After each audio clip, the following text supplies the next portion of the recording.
start over? Also E minor, A7, D major 7. These are the ones you already know, and I think you're playing G7, G major 7 like this. And half diminished, F sharp. Those are really good. So first thing we're going to change is the F sharp to an F sharp flat 9, which is really flamenco. So I'm going to give you a couple of things you can do for each of these voicings. So since I'm here on F sharp, there's another thing you can do, which is just lift your bar up so that you're only playing the E string and let all the lower ones ring. So you have this, which is also really flamenco. So now you have three things you can do. Straight major, which is good. Flat 9, which is good. And even more flamenco, these are sharp 11s, which add more tensions. So there's 3 voicings for that one. Let's talk about E minor for a second. There's a ton you can do with E minor. I don't know how you finger E minor. Normally it's like that if I'm playing it, but in this case I use these two because there's a whole bunch of stuff I can do. The first thing to make it really flamenco is to add a 9, not a flat 9, but a major 9 on the minor chord, which is kind of weird, but which is just to take this and move it up to that. I'm not going to say the notes, it's not necessary.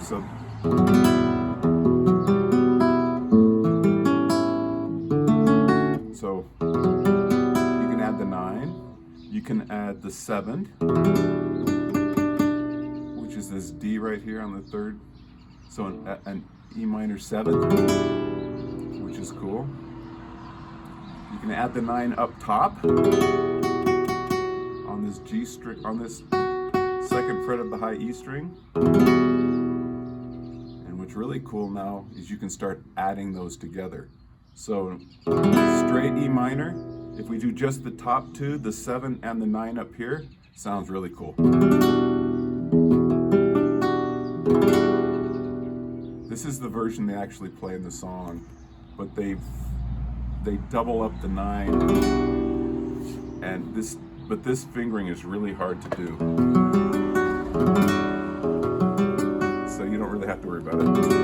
But this is the actual what they're playing in the song.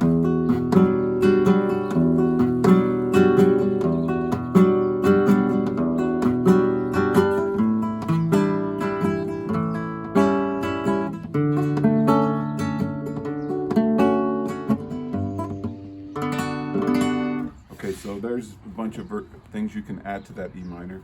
The 7th, the A7th, not a lot of interesting stuff. You can just suspend that by playing the third fret on the 2nd string and make that little movement. D major 7. A lot of stuff you can do. You can add any of these strings up here. So first string 5th fret, but also the 2nd string 5th fret also works good. And also the 3rd string 4th fret works good. Much more exotic sound, but any of these will work, and even combined they're okay. So there's a whole bunch of extensions you can add. One of them, all of them, any of them, or not. Now G major 7 has this typical voicing if you're playing in the open position. The bar version is like this. You play this in jazz, maybe more. Flamenco, they play it this way, which is a combination of both the open one and the jazz form. So you're gonna have to pause this and rewind it if you want to see how that's fingered.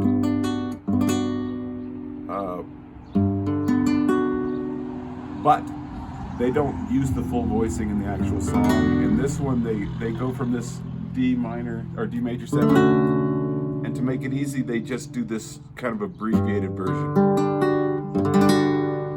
Because it turns out with this voicing here, you can let fingers go. Almost any finger of these top 3 you can let go and make a nice sounding chord. So if you let go of the index finger, you have this, which is nice. If you let go of the second finger, you're doubling up a string, so it's not that interesting. If you let go of that one, you have a nice one. There's a augmented 5th that I like to add sometimes, which makes it kind of cool too. Okay, so that's the G major 7th. Then what? The diminished. You can play the diminished that way, which is fine, but there's an open version that sounds really nice and it's easier to get to, and it's this.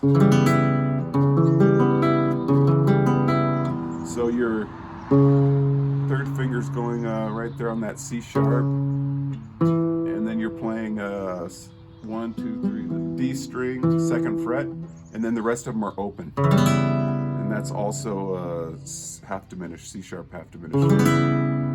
And then we get to the F, which you can do the versions. And now the last thing on B minor, see, I already played a version of the B minor. Here's the full version, but you can lift that bar and let that top string ring out just like the other one. That's another really flamenco thing to do. So you have that sound, but you can also lift that finger there and it lower that one, or put that one up. So a bunch of stuff you can do. But the interesting thing is you can put a 7th chord here, which moves the song along really well, and they do it every couple of times they go through. So the B minor, so I'll go from the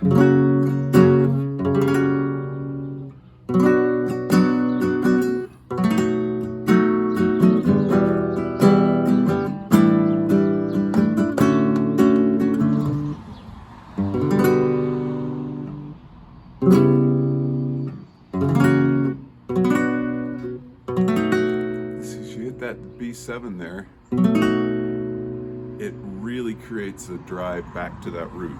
And then of course we have all of our bar chords up top. E minor up here, A7 here, D major 7th here, and D major up here. You have this version, D minor 9, D minor 6, 9, your G major 7th again, and then that, and then you can do this kind of nice little to land it.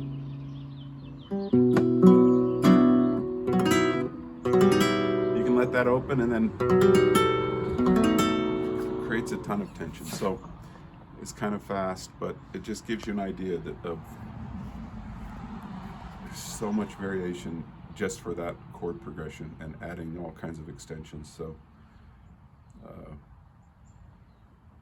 I know you play a steel string, and so you probably aren't going to be able to play these rumba hands, but it doesn't matter. All those extensions can work for all kinds of instruments, all kinds of music, and they're used all kinds of places. So that's it.